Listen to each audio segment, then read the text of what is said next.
Allez, salut à tous, ici Sharda et on se retrouve dans un nouveau Tutoterra en mode expert. Tutoterra qui porte cette fois-ci sur les jumeaux, les twins, qui sont le premier boss expert que je vais aborder dans cette série. Les twins, il n'y a pas une grande différence déjà entre le mode normal et le mode expert.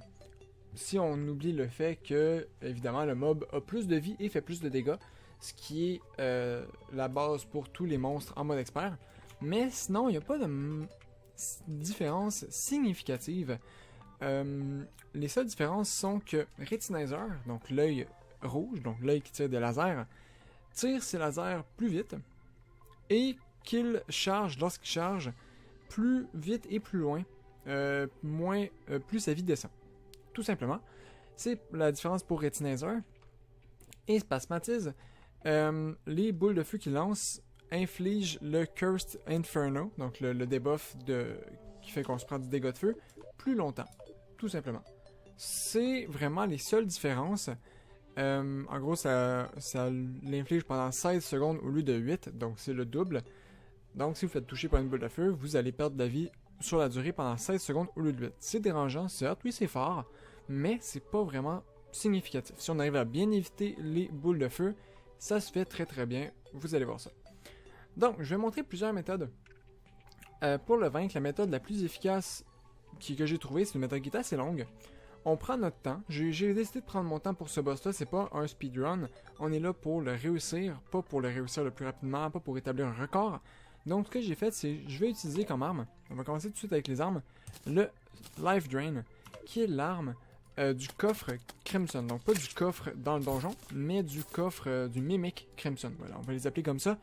Donc vous savez que chaque biome en hard mode a un mimic, pas chaque biome c'est vrai, mais la purification, la corruption et le crimson ont un mimic qui leur est associé, qu'on peut créer avec des armes de lumière ou des armes de la nuit. On forge une clé et la clé, lorsqu'on la met dans un coffre, ça transforme le coffre en mimic, tout simplement. Et ce mimic là, lorsqu'on le détruit, ça nous donne des armes. Donc il y a une arme magique, une ou deux armes de mêlée. Je sais plus. Mais enfin, ça donne des armes. Et c'est des armes qui sont assez fortes quand même. Qui peuvent avoir de très bonnes capacités. Mais qui ne sont pas très très difficiles à avoir. Parce que il suffit de farmer tout simplement. Les mimiques peuvent apparaître dans la nature aussi. Mais le moyen le plus facile d'en avoir, c'est vraiment de créer les armes. Et de les invoquer tout simplement. Voilà, donc c'est des armes très faciles à avoir. Ce que j'utiliserais, si vous avez le biome de Crimson, prenez le Life Drain. C'est un arme qui, vous voyez, là je tire, je mets ma souris à peu près autour du mob. Et dans une zone autour de ma souris, ça fait du dégât. Vous voyez, ça fait du dégât relativement conséquent. Ça consomme beaucoup de mana par contre. Vous voyez, j'ai beaucoup de potions. J'ai 3 stacks de potions de mana sur moi, donc ça consomme quand même beaucoup de mana. Mais, comme je dis, on prend notre temps. Les potions de mana, ça coûte pas très cher, ça se fait facilement, donc voilà, vous les achetez auprès du magicien, donc ça se fait bien, c'est pas un problème. Et ça fait du dégât sur la durée, donc vous pouvez juste maintenir le clic comme ça, vous n'avez même pas besoin de viser, tout ce que vous avez besoin c'est d'avoir la souris proche, et vous êtes certain de le toucher. Et le bon point de ça, c'est que, là, si je me prends, bon là ça va descendre, donc on va pas me faire de dégâts, mais si je me prenais vraiment du dégât, oh il m'a quand même fait mal. Vous voyez, ma vie, elle remonte. Bon, je sais pas si on le voyait vraiment bien, mais ça me donne un buff. Si vous regardez dans mes buffs, lorsque je l'active, ça me donne un buff qui augmente ma régène de vie. Donc, ma vie se régénère plus vite lorsque j'utilise cette arme. Ce qui est assez cool, ça permet de régénérer la vie qu'on va perdre durant le combat, en plus des potions qu'on va utiliser, des potions de vie, tout ça. Donc ça va être l'arme que j'utiliserai en priorité. Si vous n'avez pas le Crimson, déjà vous n'êtes pas chanceux parce que les armes du Crimson sont bien meilleures. Mais vous pouvez aussi utiliser les trucs du Alouette, donc le Crystal Storm, qui est un livre qu'on fabrique, vous voyez. Hop. Ça tire des petits cristaux comme ça. C'est pas très précis, mais contre les yeux qui sont assez gros, ça le fait très bien. Ça fait pas très mal non plus, donc là aussi c'est un style de combat qui est assez long. Donc ça va être un combat vraiment très très long. Et ça rebondit, vous voyez si je tire là, ça va rebondir. Ça rebondit, tout simplement. Sinon, il y a le Crystal Serpent qui est une arme. Vous voyez, quand je tire, ça explose. C'est pas l'arme la plus efficace, mais je la montre quand même parce que c'est une arme qui est très facile à avoir. Suffit juste de la patience parce que c'est une arme qu'on a en pêchant. C'est un poisson. Hop. Donc on l'a en pêchant. Vous avez, lorsque vous pêchez dans la Alouette, une chance sur 200 de pêcher cette arme. Et bon, moi ça a été assez long quand même, avant que je l'aille, ça m'a pris une petite demi-heure de pêche en continu pour dropper le Crystal Serpent, mais c'est pas difficile, c'est juste long. Et il faut de la patience. Et en même temps, ça peut faire d'autres loots, donc ça peut être intéressant. Si vous voulez farmer le Crystal Serpent, ça peut être utile, mais c'est pas l'arme la plus efficace à mon avis. Mais je la montre quand même parce que c'est une arme très facile à avoir. Et sinon, vous utilisez, encore une fois, si vous n'avez pas de Crimson, les Curse Flames, qui sont assez intéressantes à cause du debuff d'Inferno. Je sais pas si le debuff d'Inferno fonctionne sur le boss, pour être honnête. C'est pas quelque chose que j'ai remarqué, mais même si ça n'infecte pas, ça fait quand même pas mal de dégâts. Ça fait 55 de dégâts la boule de feu. Ça peut être la plus dure à viser, par contre, vu que c'est pas un tir droit, mais ça reste assez efficace. Donc voilà, le Curse Flame. Ça, c'est toutes les armes que je vous montre. Si vous avez du Crimson, ça c'est les deux armes de Crimson, le Golden Shower, qui est très efficace, très puissante. Et sinon le Life Drain, tout simplement, qui est... Oh, salut monsieur, le Ice Golem. Qui, vous voyez, c'est très long. Très très long avec le Life Drain, oui. Mais c'est aussi très efficace, donc voilà. Bon, ça va être passé pour les armes. Je vais juste aller chercher un dragon pour pouvoir tuer ce mob parce que il va être assez relou. En plus, j'ai 1 minute de slow. Pourquoi faut que je me fasse déranger dans mes vidéos? J'ai rien demandé.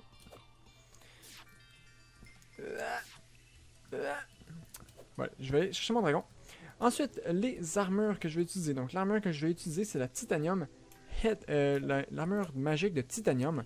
Vous pouvez utiliser l'armure magique d'Adamantine. Ça revient globalement au même. C'est juste que le buff de la Titanium donne de la résistance. Donc en fait, à chaque fois que vous faites du dégât, pas vraiment à chaque fois, mais là vous voyez, il y a 3 personnes autour de moi au lieu de 1. Et ça veut dire que je vais annuler le prochain dégât que je vais me prendre. Ce qui est super intéressant. Ouais. Donc, c'est intéressant la Titanium, si vous avez du Titanium dans votre monde. Sinon, l'Adamantine fait... L'Adamantite, ouais, fait vraiment bien la job aussi. N'hésitez pas, faites juste prendre l'armure la meilleure. C'est sûrement faisable en mithril aussi, mais si vous avez beaucoup de misère, n'hésitez pas à attendre pour avoir le stuff en adamantine. Si vous avez vraiment de la misère contre le boss, en mithril ça se fait, je suis à peu près sûr, mais c'est sûr qu'il va falloir plus de skill pour éviter bien les projectiles du boss. Voilà. Mais si vous êtes confiant avec vos skills d'esquive, n'hésitez pas. Pourquoi je vais dans ce coffre-là? Ça me sert à rien. Ensuite, les accessoires que j'utilise. Mana Flower, obligatoire pour utiliser les potions magiques, réduire l'usage de mana, tout ça. C'est toujours obligatoire, la Mana Flower, quand on se bat avec de la magie. J'utilise les Leaf Wing parce que c'est des ailes qui sont... mais qu'on achète auprès du Witch Doctor. Donc, le Witch Doctor, il faut qu'il soit dans la jungle et que vous l'achetiez de nuit. Il me semble que c'est de nuit. Et les ailes coûtent, je pense, 1 ou 2 platines. Donc, ça coûte assez cher, oui. Mais, c'est tout. Vous avez juste besoin d'avoir de l'argent pour les avoir. Et c'est des ailes qui sont très très bonnes. C'est les meilleures ailes que vous pouvez avoir à ce point, je crois. Ben, une des meilleures ailes. Donc, c'est des ailes qui vont très très vite pour le niveau. Donc voilà, c'est pour ça que je les prends. J'ai un Obsidian Shield classique. Si vous pouvez avoir le Hung Shield à ce niveau-là, encore mieux. Mais ça reste un peu compliqué. Donc le Obsidian Shield. Un Sorcerer Emblem, emblème du sorcier, qu'on drop sur le mur de chair. 15% de dégâts magiques supplémentaires. Très intéressant, très utile, vu que je me bats exclusivement avec de la magie. Et on va utiliser un Charm of Myth, qui augmente la régénération de vie et qui réduit le temps d'usage des potions. Donc là, vous voyez, j'étais à 200 de vie tout à l'heure à cause du golem et ça m'a remonté assez rapidement quand même à 500 de vie. Donc c'est bien. C'est sûr qu'en combat, la vie va pas régénérer autant, mais c'est pas très grave. Voilà. Ensuite, pour les potions, on va prendre, c'est toujours les mêmes, les potions. Iron Skin Potion, Swiftness, Régénération et Cooked Fish. C'est toujours obligatoire sur tous les boss.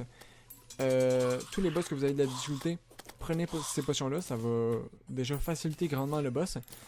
J'ai évité ce missile, très bien. Et ensuite, je vais utiliser une Magic Power Potion pour augmenter le dégât de mes sorts magiques et ainsi tuer le boss plus vite tout simplement. Donc c'est pour ça que j'utilise ça. Le dragon. C'est lui le méchant. Donc voilà. Hop, je tue lui. Et c'est pas mal tout pour le boss. Donc je vais pouvoir l'invoquer. Je vais juste remettre la nuit, tuer ce golem. Et on va l'invoquer. Donc je vais faire une petite ellipse. Et on se retrouve pour le combat. Juste avant, par contre, je vais expliquer la stratégie que je vais utiliser parce que le combat, comme j'ai dit, va être assez long. Donc je vais le faire en accéléré comme les bons vieux tutos de l'époque. On va le faire en accéléré parce que vous allez voir, c'est vraiment pas super intéressant à regarder. Je tourne en rond autour de lui et je tire. Mais c'est vraiment, il suffit d'éviter, oh mon dieu, les golems de glace, quand j'en veux, j'en ai pas, mais quand j'en veux pas, j'en ai plein. Très bien.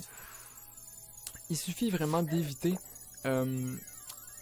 les projectiles qu'il lance. Ce boss-là, vu que c'est 2 mobs et non 1, attendez, je vais prendre une potion parce qu'il est en train de me défoncer. C'est pas gentil ce que tu fais, monsieur Golem. Ah, je freeze. Voilà, bon. On va prendre l'élite, je vais reprendre ma vie aussi. Mais voilà, on focus le Spasmatise.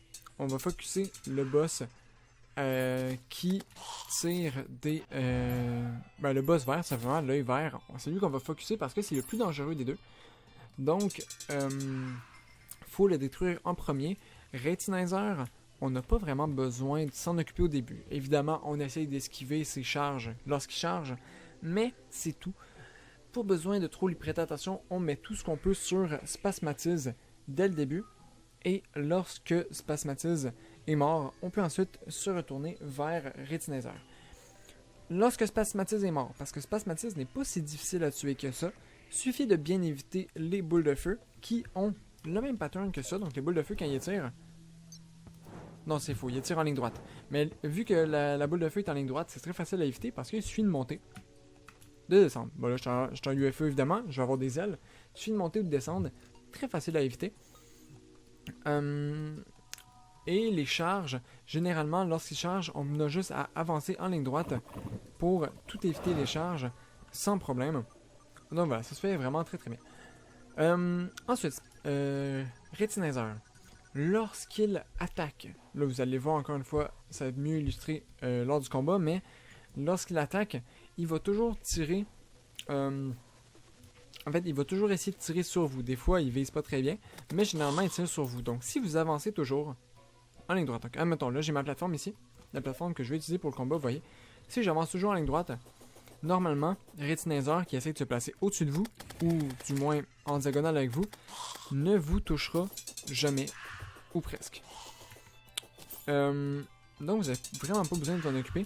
C'est juste lorsque il atteint son deuxième mode, où là il commence à mieux viser et à tirer beaucoup plus vite. Là il va commencer à vous toucher et c'est là que le combat devient un petit peu difficile, un petit peu chaud parce qu'il peut vous faire perdre quand même pas mal de vie. Mais avec le Life Drain, si vous l'avez, les potions de régénération, le Cooked Fish, on a la masse de régénération, le Charm of Net, donc ça passe nickel. Voilà, je fais une ellipse et on se retrouve tout de suite pour le combat. À tout de suite.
boss a été tué. Vous avez vu, ça a été quand même assez proche niveau vie, mais j'étais à comme 1 seconde de pouvoir prendre une potion.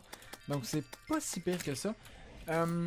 Finalement, j'ai changé un petit peu de stratégie, comme vous l'avez peut-être vu. Bon, déjà, j'ai voulu montrer toutes les armes. Donc j'ai attaqué un petit peu avec toutes les armes. Mais j'ai beaucoup utilisé le Crystal Serpent parce que... ce que j'avais pas réalisé la première fois que j'avais essayé, c'est que le Crystal Serpent, les fragments qui explosent touchent les yeux aussi. Donc il y a certains fragments qui ne touchent pas, mais la plupart du temps, les fragments explosent et font du dégât supplémentaire aux yeux. Donc ça fait environ 200-300 de dégâts par attaque et ça fait quand même très très mal. Donc j'ai utilisé surtout les fragments, le Crystal Serpent pour descendre la vie du boss un peu plus vite parce que vous voyez la nuit était quasiment terminée lorsque je l'ai fini. Donc c'est un combat qui a été assez long. Et j'ai utilisé les Life Drain pour me régénérer ma vie, surtout quand je commençais à manquer de la vie. Donc la combinaison des deux a été assez forte, ça a permis de faire le boss sans trop de difficulté. Vous l'aurez sûrement remarqué aussi que j'ai eu pratiquement pas de difficulté contre Spasmatism, mais que Retinizer a été beaucoup plus compliqué, alors que dans la version mode normale du boss, donc la version facile, c'est Spasmatism qui pose des problèmes avec ses rayons de feu et tout.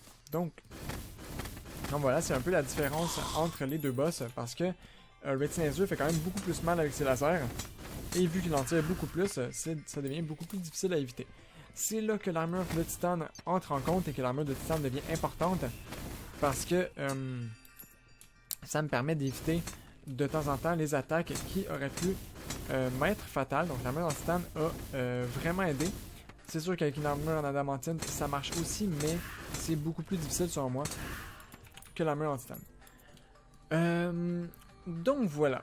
J'espère que ce tutoriel vous aura aidé et j'espère que ça vous aura plu. N'hésitez pas à laisser un j'aime si ça vous a plu, si ça vous a aidé justement à me dire encore une fois quels autres tutoriels vous aimeriez voir. Donc il y a les 2 prochains boss mécaniques qui s'en viennent, ne vous en faites pas. Et ensuite on va passer aux boss plus compliqués, mais voilà, s'il y a d'autres tutoriels plus spécifiques, on m'a demandé un tutoriel sur le pêcheur spécifiquement, sur les PNJ en général, sur des systèmes. Voilà, si vous avez d'autres idées, n'hésitez pas à m'en faire part. Et sinon, je vous dis à la prochaine. On se retrouve dans une prochaine vidéo. C'était Chardin. Allez, au revoir.